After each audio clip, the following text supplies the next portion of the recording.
Nama anonim Jimbo mengklaim mendapatkan data daftar pemilih tetap KPU untuk pemilu tahun 2024. Benarkah data KPU bocor? Berikut diskusi.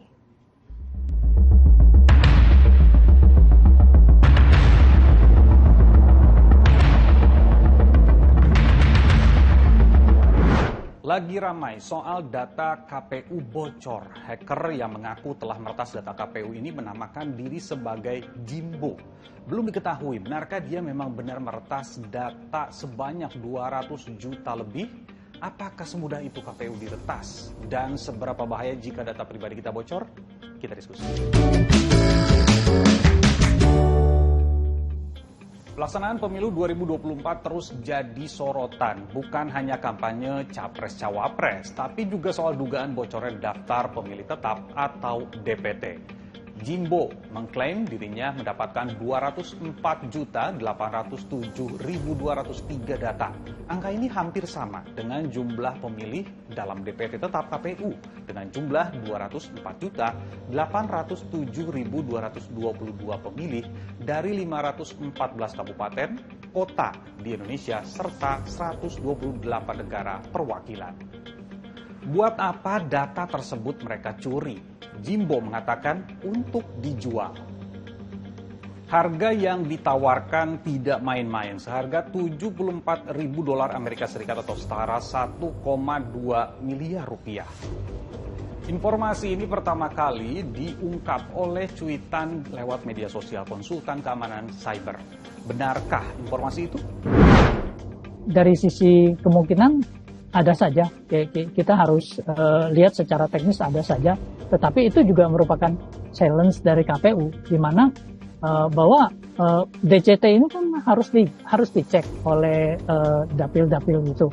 Jadi mereka kelihatannya memang pilihan terbaik adalah membuat ini online sehingga bisa dicek gitu loh. Jadi memang kemungkinan ada celah di situ. Memang KPU sebaiknya memperbaiki jika memang bocor ya, disarankan diperbaiki. Bagaimana dengan tanggapan dari KPU soal kasus dugaan kebocoran data ini? Tim di dalam yang menangani IT KPU kan di dalamnya ada tim dari Cyber Mabes Polri. Nanti kalau sudah indikasi-indikasinya sudah jelas tentu ada tindakan-tindakan lanjutan. Tapi yang paling penting sekarang sedang diperiksa, sedang dicek, sedang dilacak kebenaran informasi tersebut. Belum jelas benarkah data yang dipamerkan oleh Jimbo ini adalah data KPU, tapi Bareskrim Polri menyatakan sudah melakukan penyelidikan terkait kasus ini. Melalui Direktur Tindak Pidana Siber Bareskrim Polri, Brigjen Vivit Bahtiar, dugaan kebocoran data KPU kami temukan dari hasil patroli siber yang dilakukan oleh anggotanya. Pihaknya juga sudah berkoordinasi dengan KPU. Menko Polhukam Mahfud MD sampai bicara soal kasus ini. Dia meminta kepada KPU RI untuk bertanggung jawab dan membuat sistem kontrol yang bisa menghalangi unsur-unsur yang bisa terjadi peretasan. Integritas itu sangat mengagetkan dan tentu itu memprihatinkan.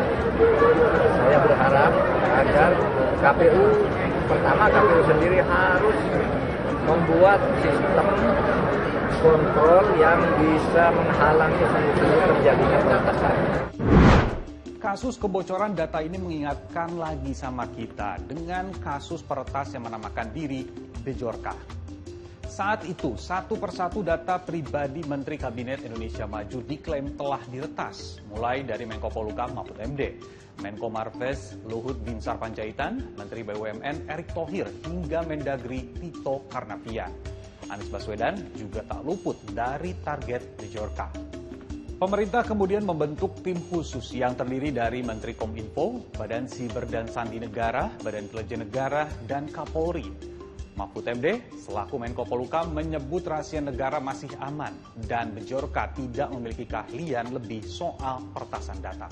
Dan sampai sekarang belum diketahui sebenarnya siapa peretas Bejorka ini. Tapi seberapa bahaya dan ruginya kita kalau data pribadi kita bocor? Pertama, data pribadi bisa dimanfaatkan untuk membobol rekening keuangan. Lalu penyalahgunaan data untuk pinjaman online. Kasus ini pernah terjadi di Tasikmalaya. Puluhan orang tiba-tiba terdaftar memiliki hutang di pinjol. Lalu data pribadi juga bisa untuk memetakan profil pemilik data. biasanya untuk kepentingan politik hingga iklan. Dan terakhir, bisa juga dilakukan untuk menyamar dengan tujuan untuk melakukan tindakan kriminal. Paling menderita itu adalah rakyat Indonesia, pemilik data. Kenapa? Karena data yang bocor itu akan digunakan sebagai alat eksploitasi. Kita semua sudah mengalami penderitaan ini. Buktinya apa?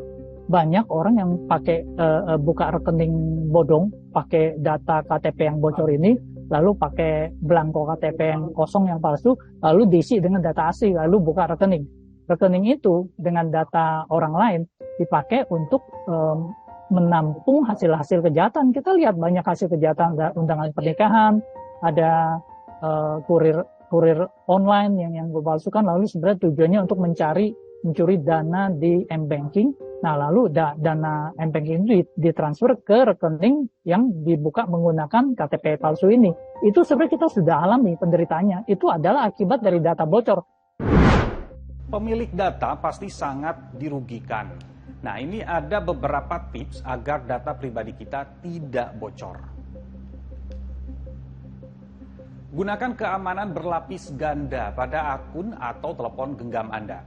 Hati-hati dalam mengakses link. Teliti dalam memberi akses terhadap aplikasi yang diinstal. Perbarui kata sandi, hingga gunakan antivirus pada perangkat Anda. Kita tunggu saja, mudah-mudahan data yang diklaim oleh Pertas bukan data asli KPU. Tetap teliti dan jaga kerahasiaan data pribadi Anda. Saya Nabil Abiasa, sampai jumpa.